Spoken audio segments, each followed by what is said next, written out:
a certain scientist in United States was working on the impact of cannabis on human consciousness.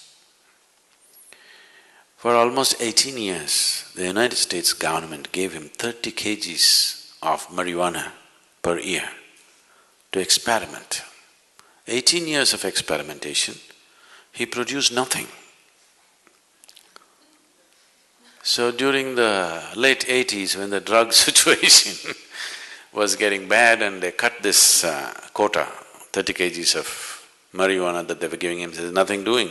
We don't know where it's going with 30 kgs because you have done nothing. He tried to explain that he has done so many things but still it's not come to conclusion, but they said nothing doing and cut the marijuana quota. So he moved to Israel. The Israeli government looked at his work and they decided to give him. So they gave him the same 30 kgs of kilos of marijuana for another 6 to 8 years. Then he came up with this. He actually produced proof that within the human brain, every human brain, there are millions of cannabis receptors. So this information, what to do with this, they do not know, they threw it across. They gave it to the anthropologists, they gave it to the physiologists, they gave it to the neurologists, they gave it to all kinds of people. There are millions of cannabis receptors in the human brain. What is the explanation? How? Why? So anthropologists said that maybe at some point in history, maybe everybody was doping, which cannot be because in many parts of the world it doesn't even grow. So various kinds of explanations came, nothing sensible came out of it. Then the neurologists, after about 2.5 years of looking into this in various levels, they said, when human being is in a certain state of experience, the human system itself produces the necessary chemicals for which it is waiting. So, these millions of cannabis receptors are waiting for you to produce it. Those who could not produce it, they try to put it from outside and damage the system. Look at me, I'm always blissed out. Look into my eyes and say, I'm stoned. Never been on a substance, but always stoned. Because the very system does this. So, in India there's been enormous, in the yogic systems, there's enormous focus on the pineal gland, you know? You know the pineal gland? For a long time, the modern medicine almost ignored it. They said, there are so many things in this body which we are not bothered about, it's because it's not concerned about day-to-day health situations.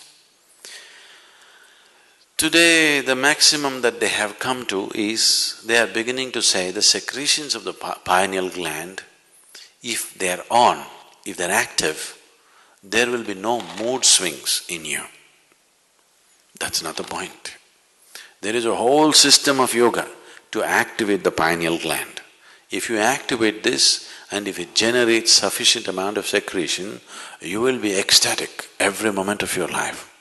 Simply every cell in your body will be bursting all the time.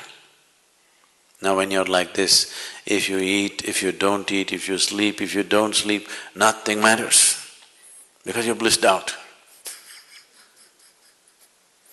In this state, everything is effortless. Just doesn't matter. You can function at the best because you can effectively use your body and mind at its best. There's enough medical proof for this, only when you're in utmost pleasantness. Otherwise you cannot use your body, you cannot use your mind to its fullest. Both this body and this mind will you can explore the full potential of what it is only when you are in a sustained level of pleasantness within you. Otherwise you are a damn issue by yourself. All the time you are an issue by yourself. It doesn't work. So, whatever the effort that human being is making, Whether he goes to the temple, goes to the bar, wants to go to heaven, this is the whole effort, isn't it?